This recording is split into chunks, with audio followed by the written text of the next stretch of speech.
Hey, what's going on, everybody? This your boy James from What's Your Forte, and as y'all can see right there, I got a beautiful E90 Supercharged M3 right behind me. I'm gonna be doing a review on today. All right, let's get into it.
Guys, so this right here is Yousesef, and as you see behind us, this is his M3. So Yousesef, this M3 is beautiful. First off, I just want to say that. And secondly, what made you get an E90 M3? Well, it first started with E92 335, and then I went into a E92 M3, and I just fell in love with the chassis, the sound, but with the family growing, I had to go from the two-door some extra doors to the Forte, which is you get more space and it's a lot helpful, but you still get the same experience with the E90 that I got before with the extra space. So it's interesting that you went from a E92 335 to an E92 M3, because a lot of people I know, they have the 335, and the whole big thing was the 335 was always faster than the V8, and a lot of people would just stick with that platform, tune it up, throw some upgraded turbos, and you're always going to be faster than that. So what, like, was it just the chassis dynamics? Was it the handling of the M3 that sold it to you, or just the V8, or? When I first got the 335, I wasn't really into the tuning world, and it was still brand new. Like, I actually got it back in 2008. So at that time, also the N54 engine was still being, researched and studied, and there was not a lot of modding happening to it. So when I went into the E92 M3 was years later, and I just went into it without knowing about the power and what you can get from the 335. So this was kind of the move that I wanted.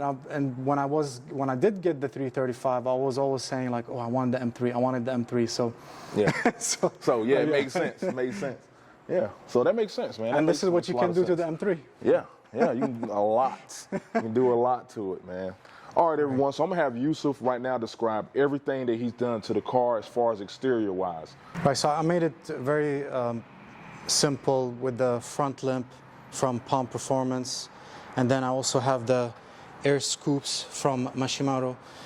Before, it used to have a purpose, but now with the Supercharger, I kept it for the looks, because it kind of gives a nice view from the front. On the rear, I just have the BMW competition rear spoiler.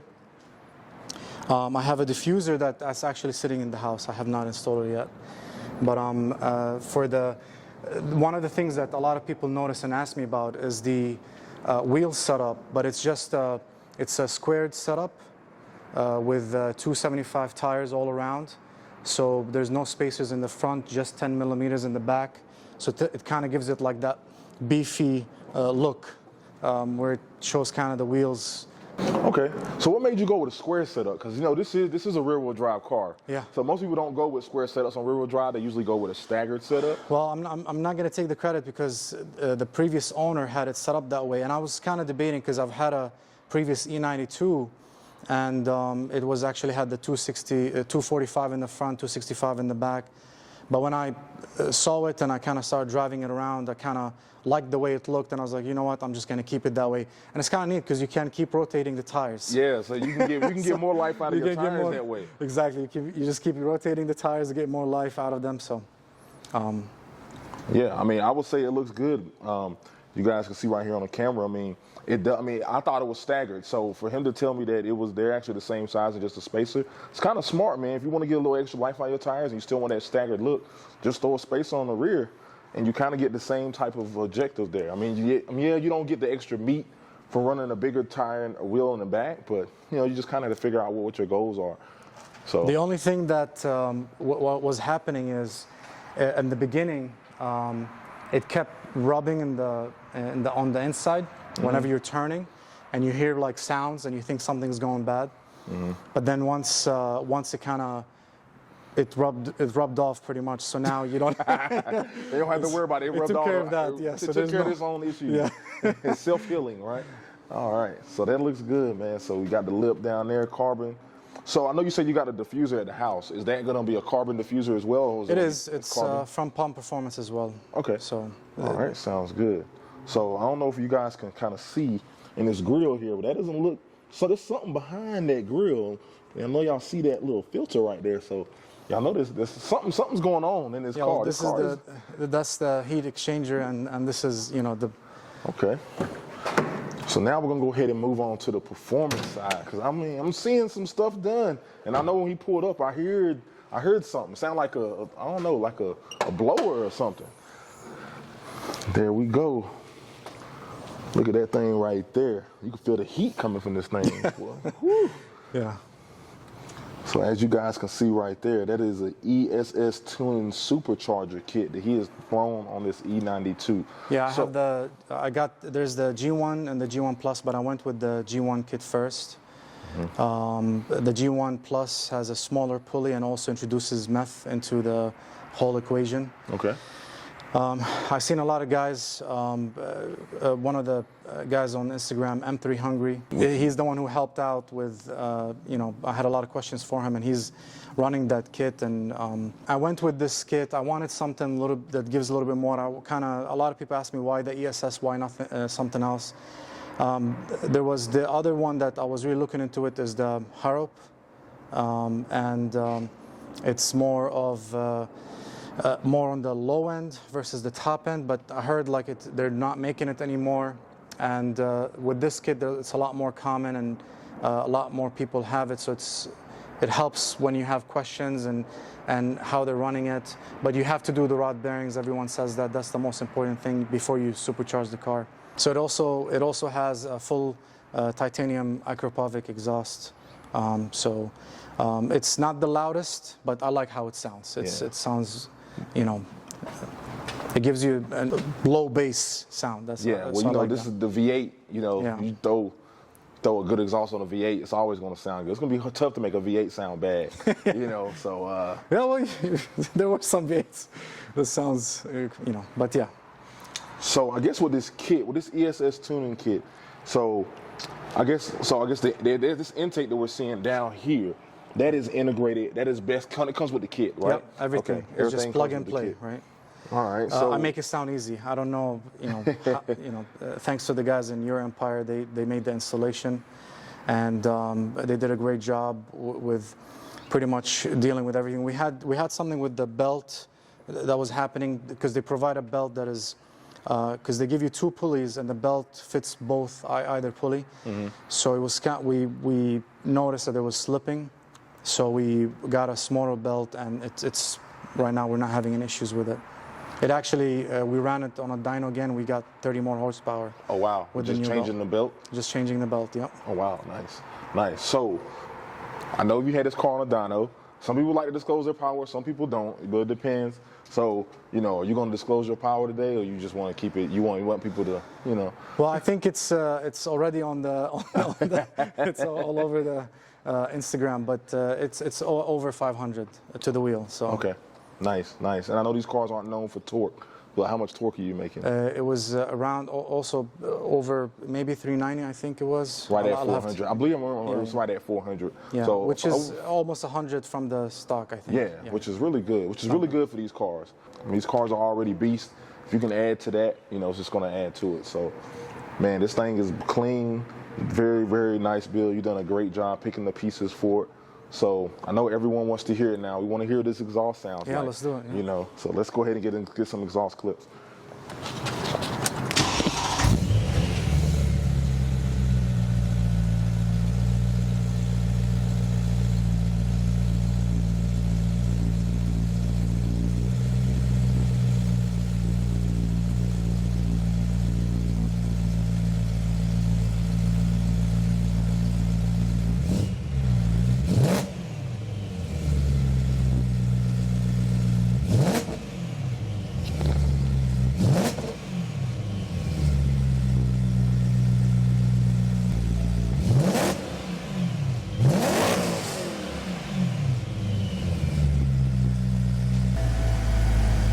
Sounds good. Sounds pretty good to me.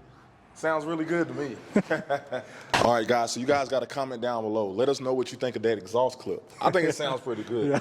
It sounds pretty good. It sounds just enough. Like you said, it's not too loud, but you definitely can hear it, and you definitely know it's a V8. And that's what you want, you know, yeah. Especially with that, and you got the supercharger wine going on, you're making a lot of noises. So that's good, guys. So all right, guys, so what we're going to do now, we're going to go ahead and get to the driving portion of the car, and then we're going to let y'all guys know how I feel about it and how it feels actually sitting in the passenger seat. All right, so let's get it. This thing sounds good, though.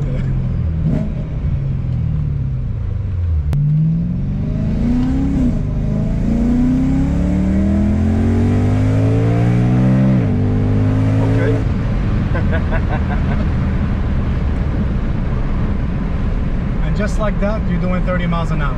Oh yeah, definitely, easily. All right, guys, so we're up in Yousesef's. Why do I keep saying that? All right, guys, so we're up in Yousesef's M3, and this thing sounds incredible. It sounds good. It makes me a little jealous because I don't have a lot of noises going on in my car, and he's got all these noises that I want. And supercharger sounds good. The exhaust sounds wonderful. You really can't even hear the exhaust so much. The supercharger's so loud. So Yousesef, before we get on the highway, how many miles are on this car? Actually, 108,000. 108,000. This is a clean car for 108,000. I like to keep it that way. Yeah, I get this question where people are asking me like, oh, you have over 100 and you ended up supercharging the car. Well, if it's maintained, you've done the big jobs on it, like the rod bearings, that's one of them. It should be. The only thing you have to do is the spark plugs, you have to do them more often, every 10,000 versus every 30,000. Yep. And, all right.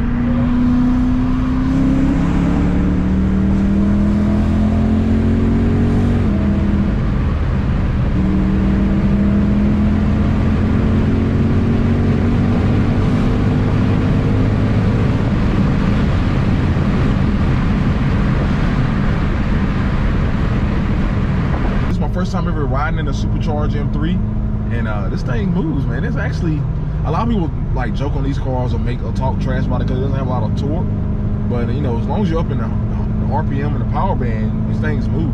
Yeah, and that's why it's a track happy kind of car too, right? Yeah, a lot of people track these cars.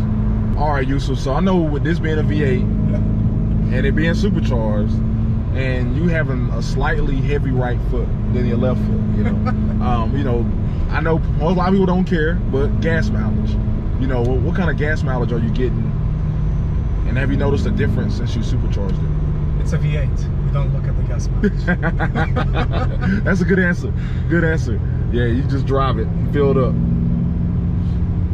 But For the ones that want to know, yes, it's worse with the. It's bad without the supercharger. It's worse with the supercharger. And it's a combination of it's just more happy now, and you're more happy now too. So Yeah. You end up using it a lot more. Yeah, you need more fuel to fuel that fire, you know. So yeah, it's kind of funny because like on my trip up to Atlantic City for the Keys show, actually I ended up averaging about 26 miles a gallon for the whole trip, which was very impressive. Talking about a 500 horsepower car averaging around 25, 26. Now granted, 90% of all that driving, 95% of all that driving was highway, but still for the whole trip averaging 26. I'll take that. Yeah, the only 26 miles per gallon that I see is in advertisements. Going downhill. Yeah, I don't see it in my car.